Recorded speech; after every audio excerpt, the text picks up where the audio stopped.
Hello student, आज आपको पदार्थों का उनके चुंबकीय व्यवहार के आधार पर वर्गीकरण बताया जा रहा है। Classification of substances according to their magnetic behaviour. Faraday ने अधिकांश पदार्थों को चुंबकीय क्षेत्र में रखकर उनके चुंबकीय व्यवहारों का अध्ययन किया। इस आधार पर पदार्थों को उन्होंने 3 वर्गों में विभाजित किया: प्रतिचुंबकीय, अनुचुंबकीय और लोह चुंबकीय पदार्थ। पहला है प्रतिचुंबकीय पदार्थ। प्रतिचुंबकीय पदार्थ डायामैग्नेटिक सब्सटेंसेस। वे पदार्थ जो चुंबकीय क्षेत्र में रखे जाने पर क्षेत्र की विपरीत दिशा में मामूली से चुंबकित हो जाते हैं और किसी शक्तिशाली चुंबक के सिरे के समीप लाए जाने पर कुछ प्रतिकर्षित होते हैं। इन्हें प्रतिचुंबकीय पदार्थ कहते हैं और इनके इस गुण को प्रतिचुंबकत्व कहते हैं। अनेक पदार्थ जैसे कॉपर, तांबा, बिस्मथ, जिंक, चांदी, सोना, एयू, हीरा, जिसको कार्बन कहते हैं, सी, नमक, NaCl,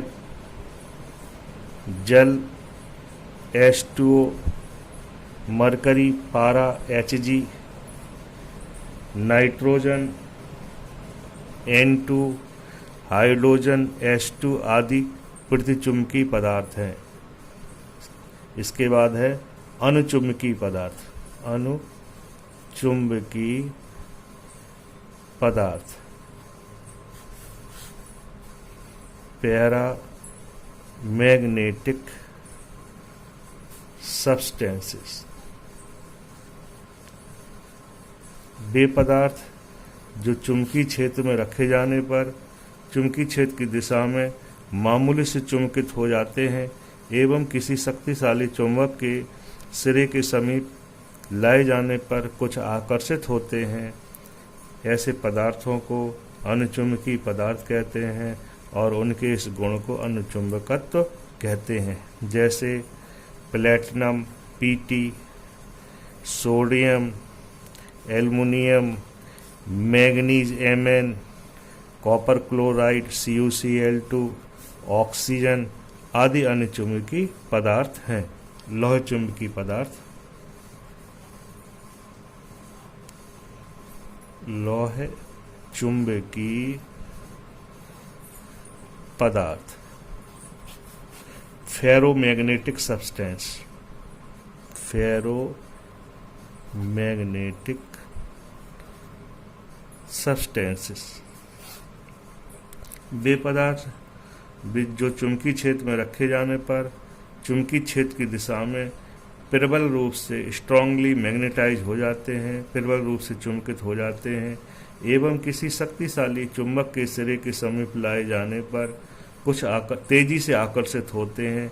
ऐसे पदार्थों को लोह चुंबकीय पदार्थ कहते हैं और उनके इस गुण को लोह चुंबकत्व कहते हैं। जैसे कोबाल्ट CO, निकेल, लोहा Fe, निकेल Ni हो गया, लोहा Fe और मैग्नेटाइट Fe3O4, इसको बोलते हैं magnetite.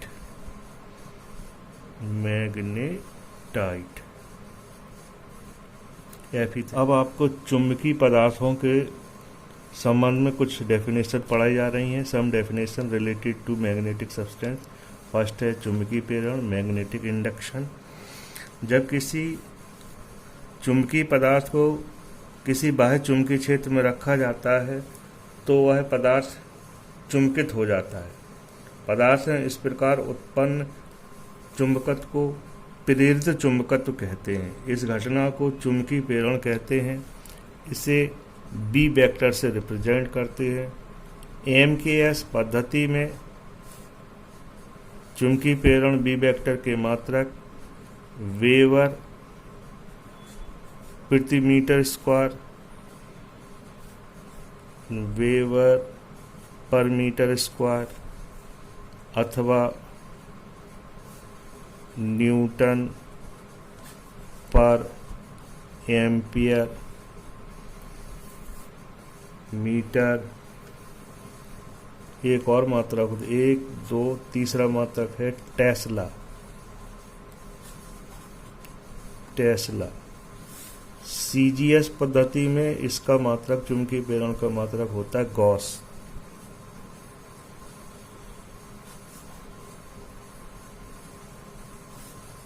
One gauss is equal to 10⁻⁻⁴ tesla. आज जो मैं समझा रहा हूँ नोट्स बनाने के लिए YouTube के डिस्क्रिप्शन में PDF की लिंक अटैच कर रहा हूँ। चुंबकन तीव्रता, intensity of magnetism, magnetisation I vector से रिप्रेजेंट करते हैं। चुंबकित पदार्थ के प्रति एकांक आयतन के चुंबकीय आघूर्ण को चुंबकन तीव्रता कहते हैं। इसे प्रायः कैपिटल I से रिप्रेजेंट करते हैं। Capital I is equal to capital M vector upon V, जहाँ पर M चुंबकीय पदार्थ का चुंबकीय आघूर्ण है, ये चुंबकीय आघूर्ण हो गया चुंबकीय पदार्थ का। V चुंबकीय पदार्थ का आयतन हो गया, ये चुंबकीय पदार्थ का आयतन। SI पद्धति में या MKS पद्धति में चुंबकन तीव्रता का मात्रक।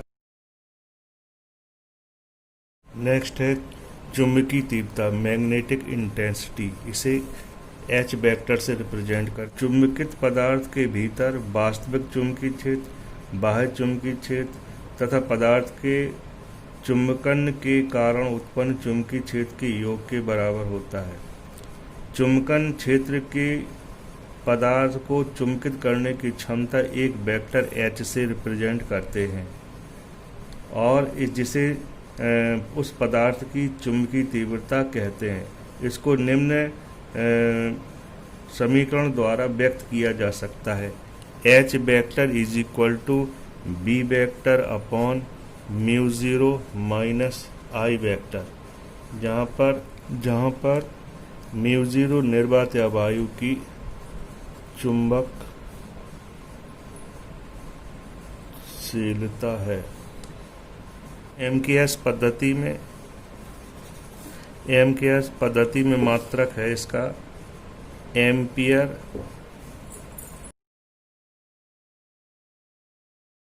CGS पद्धति में इसका मात्रक है ऑस्टेट।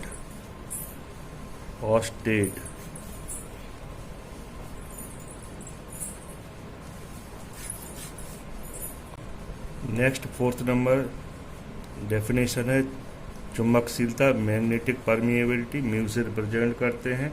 चुंबकित पदार्थ के भीतर उत्पन्न चुंबकीय प्रेरण B तथा चुंबकीय क्षेत्र की चुंबकीय तीव्रता कैपिटल H के अनुपात को उस पदार्थ की चुंबकशीलता कहते हैं। इसे प्रायः म्यू से रिप्रेजेंट करते हैं।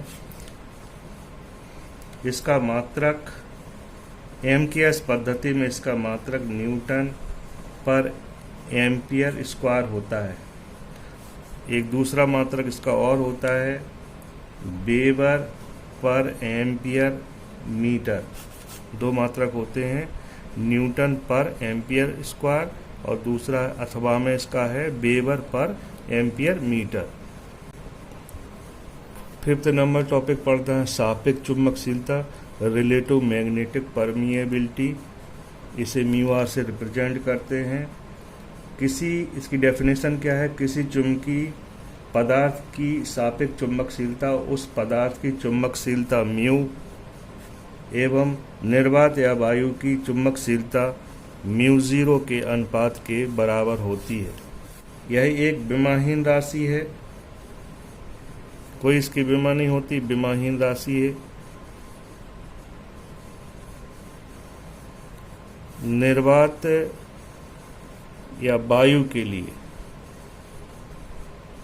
इसकी वैल्यू कितनी होती है? 1 होती है। μr की वैल्यू भी 1 होती है। अथवा में इसकी डेफिनेशन चुंबकीय क्षेत्र में रखने पर पदार्थ के भीतर चुंबकीय फ्लक्स घनत्व B एवं उसी क्षेत्र में निर्वात में फ्लक्स घनत्व V0 के अनुपात को किसी पदार्थ की सापेक्ष चुंबकशीलता μr कहते हैं। μr = V/V0। μr का मान प्रतिचुंबकीय पदार्थ के लिए 1 से कम होता है, अनुचुंबकीय पदार्थ के लिए 1 से ज़्यादा होता है। लोहे चुंबकीय पदार्थ के लिए μr की वैल्यू 1 से बहुत ज़्यादा होती है। नेक्स्ट टॉपिक है इसी में, नेक्स्ट हेडिंग परिभाषा चुंबकीय सुग्राह्यता मैग्नेटिक ससेप्टिबिलिटी। इसे chi-m से प्रदर्शित करते हैं। chi-m से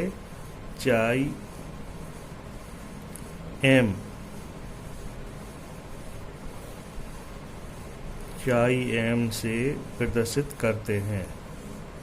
chi-m से प्रदर्शित करते हैं। ये प्रोनाउंसिएशन हो गया। अनुचुंबकीय पदार्थ और प्रतिचुंबकीय पदार्थों के लिए पदार्थ की चुंबकन तीव्रता I वेक्टर चुंबकीय क्षेत्र की चुंबकीय तीव्रता H वेक्टर के अनुक्रमानुपाती होती है। ये अनुक्रमानुपाती का साइन हटेगा तो यहाँ से एक कांस्टेंट बाहर आ जाएगा। ये chi-m बोलेंगे इसको। chi-m को ऐसे भी रिप्रेजेंट करते हैं, कहीं कहीं ऐसे लिखा रहता है, ये वाला ज़्यादा सही है। chi-m H, यहाँ पर chi-m एक नियतांक है जिसे चुंबकीय पदार्थ की चुंबकीय सुग्राह्यता कहते हैं। इसकी एक दूसरी डेफिनेशन इसी से क्या हो जाएगी, chi-m = I/H। वेक्टर चाहो वेक्टर लगा दो, नहीं तो वेक्टर की ज़रूरत नहीं। तो यहाँ से पदार्थ क्या परिभाषा हो जाएगी, किसी पदार्थ में उत्पन्न चुंबकीय तीव्रता एवं उसे उत्पन्न करने वाले चुंबकीय क्षेत्र की तीव्रता H के अनुपात को चुंबकीय सुग्राह्यता या चुंबकीय प्रवृत्ति कहते हैं। इसको चुंबकीय प्रवृत्ति भी कहते हैं। चुंबकीय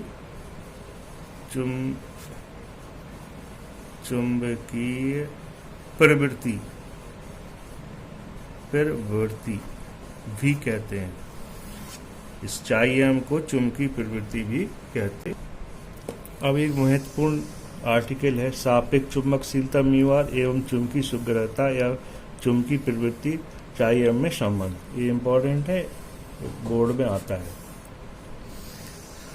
चुंबकीय क्षेत्र की चुंबकीय तीव्रता H = B/μ0 - I, जहाँ पर I क्या चीज़ है, चुंबकन तीव्रता है, और B क्या चीज़ है, चुंबकीय प्रेरण, और μ0 निर्वात या वायु की चुंबकशीलता है। ये इक्वेशन नंबर फर्स्ट हो गई। इसको ऐसे भी अभी फर्स्ट में डालें, दोनों पक्षों में μ0 से गुणा कर दे तो μ0 = B - μ0 I। μ0 H हो जाएगा यहाँ पर। इसको यहाँ ट्रांसफ़र करो, μ0 H + μ0 I = B। यहाँ पे μ0 कॉमन ले लें, H + I = B। Equation number first हो गया। अभी हम लोगों ने डेफिनेशन chi-m का पढ़ा है, चुंबकीय सुग्राह्यता का डेफिनेशन पढ़ा है। chi-m = I/H, then I = chi-m H, इसमें वैल्यू रखो, I की वैल्यू रखें इसमें, तो B = μ0 H chi-m H इस वाले से H कॉमन आ जाएगा, μ0 H 1 + chi-m। इक्वेशन नंबर हो गया ये सेकंड। अभी एक फार्मूला और पढ़ा है, μ = B/H। जहाँ पर म्यू है पदार्थ की चुंबकशीलता, तो V इक्वल क्या हो जाएगा, म्यू एच। इस म्यू की जगह पे म्यू एच रखते हैं। Mu H is equal to mu zero H 1 plus chi M. H से एच कैंसिल हो जाएगा, mu upon mu zero is equal to 1 plus chi M. Mu upon mu zero equal mu R होता, सापेक्ष चुंबकशीलता हो जाएगी 1 plus chi M. सापेक्ष चुंबकशीलता mu R और चुंबकीय सुग्राह्यता या चुंबकीय प्रवृत्ति में यही संबंध है।